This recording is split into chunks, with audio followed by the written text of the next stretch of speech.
প্রত্যাশাও করিনি বা আমরা এরকম বক্তব্যের জন্য প্রস্তুত ছিলাম না, বা শিবচরের রাজনৈতিক পরিস্থিতি এই মুহূর্তে ওই রকম কিছু ধারণও করে না বা বহনও করে না, ইঙ্গিতও করে না। শিবচরের রাজনৈতিক পরিস্থিতি বাংলাদেশে একটা রোল মডেল। এখন নির্বাচন পরবর্তী শিবচরে কোথাও মিনিমাম একটা তর্কের ঘটনাও ঘটেনি। নির্বাচন নিয়ে যদি কারো যাদের অসন্তুষ্টি আছে, আমরা জাতীয়তাবাদী দলের অসন্তুষ্টি আছে, আমরা আদালতের দ্বারস্থ হয়েছি। আমরা আদালতকে আমাদের আর্জির কথা জানিয়েছি একদম নিয়মতান্ত্রিক প্রক্রিয়ায়। আমরা রাষ্ট্র ক্ষমতায় সেই হিসাবে যে কোথাও গিয়ে আমাদের দলের এত বড় একটা দলের কর্মীদেরকে আমরা কিন্তু এখন পর্যন্ত এক নিয়মতান্ত্রিক যে সুশৃঙ্খল পরিস্থিতি ওটার ভিতরে রাখতে আমরা সক্ষম হয়েছি, যেটা আপনারা গণমাধ্যম কর্মীরা জানেন। তারপরও আমরা মানুষ, আমরা কথা বলতে গেলে আমাদের অনেক সময় অনেক কিছু হয়ে যায়, কথা আসে, ভুল মানুষেরই হয়, মানুষ আবার ভুল শুধরে নেয়। আমরা এই বাড়ির আমাদের হানজালা ভাই এখানে উপস্থিত আছে, যেটা আমি আপনাদের সামনে ইতিমধ্যে বলেছি যে আমরা তাদেরকে আমাদের এমপির থেকেও বড় জায়গায় তারা এখানে আমাদের অবস্থান করে সব সময়। তাদের পারিবারিক যে মর্যাদা, এখানে আমাদের এই অঞ্চলে ইসলাম ধর্ম প্রচারের অন্যতম একটি কারিগর তারা। তাদের হাত ধরে মানুষ এই অঞ্চলে মুসলিম ধর্মের, ইসলামের প্রতি মানুষের যেই টান আকাঙ্ক্ষা, এগুলি তাদের পরিবারকে কেন্দ্র করে আসায় যুগ যুগ ধরে আমাদের পরিবারের এই অঞ্চলের মানুষের তাদের প্রতি একটা অন্য ধরনের আবেগ অনুভূতি কাজ করে, যেটা রাজনীতির ঊর্ধ্বে। ব্যক্তিগতভাবে হানজালা ভাই এমপি না হলেও এর থেকে অনেক মর্যাদার আসীনে তিনি ছিলেন। যেহেতু আমরা একটি রাজনৈতিক দল, আমাদের ভাইদের মধ্যে আমাদের যে কথাটা হয়েছে সে কথাটুকু মানুষ জানুক, যে সেই জায়গা থেকে ভাইয়ের অবস্থান থেকে ভাইও কিছু বলুক। আমি ব্যক্তিগতভাবে এখনো ভাইয়ের পাশে বসে বলি, শিবচরে এই ধরনের কথা আমার আসার মতো পরিস্থিতি হয় নাই, এবং আমরা বিশ্বাস রাখি আমরা সবাই যদি আমাদের যার যার জায়গা থেকে দায়িত্বশীল আচরণ করি, যেটা ঘটেছে সেটা তো ঘটেই গেছে, সামনে আমি বিশ্বাস করি আমরা সবাই যদি দায়িত্বশীল থাকি, ইনশাআল্লাহ এখানে রাজনৈতিক পরিস্থিতি সুস্থ এবং স্বাভাবিক থাকবে। আমি ভাইকে কিছু বলার জন্য অনুরোধ জানাই। তারা কিন্তু সবাই মানে আমি কি রাজনীতিটা চাই বা আমার পলিসিটা কি, এটা কিন্তু মোটামুটি ইয়াং জেনারেশন সবাই বুঝতে পারছে। এজন্য আপনি দেখবেন যে আমি এখানে নির্বাচিত হওয়ার পর একটি কথা বারবার আসছে, যে আমি এখানে নির্বাচিত হওয়ার পর একটা মারামারি হানাহানি গ্যাঞ্জাম কোথাও কিছু হয়নি।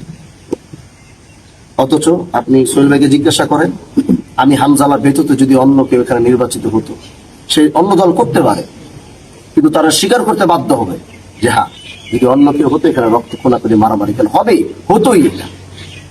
আমি আসার পরে আমি সবার জন্য, আমি একটি প্রথম বক্তব্যে বলেছিলাম যে আমি এখন কোনো নির্দিষ্ট দলের এমপি না, যেহেতু আমি দায়িত্বের জায়গায় এসেছি, আমি সবার দুঃখের সুখের কথা আমার শুনতে হবে। গতকালকে যে বক্তব্যটি আমি দিয়েছিলাম, এই বক্তব্যটি যখন আপনি পুরোটা শুনবেন, তখন আপনি আমার বক্তব্যের সার অংশ যেটা সেটা বুঝতে পারবেন। কিন্তু হ্যাঁ, সেখানে আমি বলেছি যে বিএনপি এই দেশে থাকতে পারবে না, এটা স্লিপ অফ টাং হতে পারে।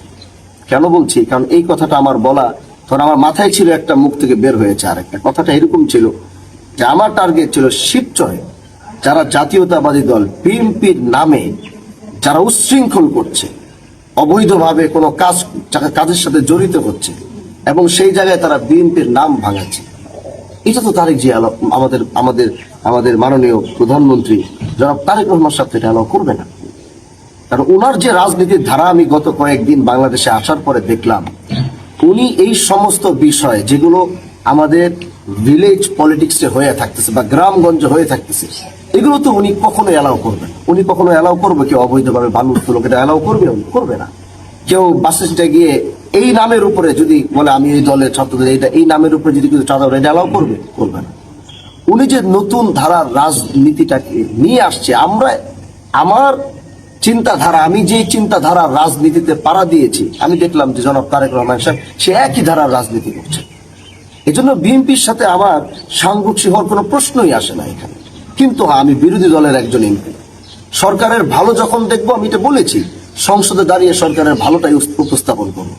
যখন দেখবো সেখানে কোনো খারাপ কিছু, সংসদে দাঁড়িয়ে সেটা উত্তোলন করবো। কিন্তু আমি যে কথাটি কালকে বলতে চেয়েছিলাম, এই দেশে বিএনপি থাকতে পারবে না, এই কথাটি এরকম ছিল না। কথাটি এরকম ছিল, আমি শিবচরকে, পরের কথাটা আপনারা দেখবেন যে আমি সাথে সাথে শিবচরের কথাটি নিয়ে আসছিলাম এবং বলতে চেয়েছিলাম যে শিবচরে যারা বিএনপির নাম উল্টা পাল্টা করবে, আমি এই কথাটি বলেছিলাম যে তাদের মাধ্যমে কিন্তু বিএনপির মান সম্মান ইজ্জত নষ্ট হবে, এই কথাটা আমি বলেছিলাম। এবং তার সাথে আমি এটাও বলেছিলাম যে জনাব তারেক রহমান সাহেবকে, মাননীয় প্রধানমন্ত্রী জনাব তারেক রহমান, এটাও বলেছি যে আপনি এটাকে আপনি যে ধারার রাজনীতি করতে চাচ্ছেন, কিছু মানুষ বা কিছু ব্যক্তি বিএনপি নামের উপরে সেই রাজনৈতিক ধারাটাকে কলঙ্কিত করছে। এটা বাংলাদেশের অনেক জায়গায় এটা হয়ে উঠতে, কিন্তু আমার বিশ্বাস যে ইনশাল্লাহ এটা খুব দ্রুত উনি নিয়ন্ত্রণে এটা নিয়ে আসবে। আর আমাদের এই শিবচরের অবস্থান খুবই ভালো, আমাদের করে পরিচিতি লাভ করবে, সেটা আমরা একসাথেই করব, আমরা একসাথে কাঁধে কাঁধ মিলে ভালো কিছু কাজ করব, এটাই আমার তামান্না। আবারও বলছি, যদি আমার সেই কথায় যেটা আমি বলতে চাইনি, ওই স্লিপ অফ টাঙে যদি কারো আঘাত লাগে, আমি আগেই বলছি কাউকে আঘাত দিয়ে কথা বলার রাজনীতিতে আমি আসি নাই, কাউকে ছোট করে কথা বলার রাজনীতি আমি পছন্দ করি না, প্রতিহিংসার রাজনীতি আমি করব না, এটাই আমার টার্গেট। যারা আমার বিগত বক্তব্যগুলো দেখেছেন যে আমি প্রতিহিংসা, আঘাত করা, ছোট করা, এই সমস্ত রাজনীতি আমি করতেই চাই না। নতুনত্বের রাজনীতিতে আমি আপনাদের সাথে, পাশের সবাইকে সাথে নিয়ে সুন্দর এক শিবচর করার অঙ্গীকার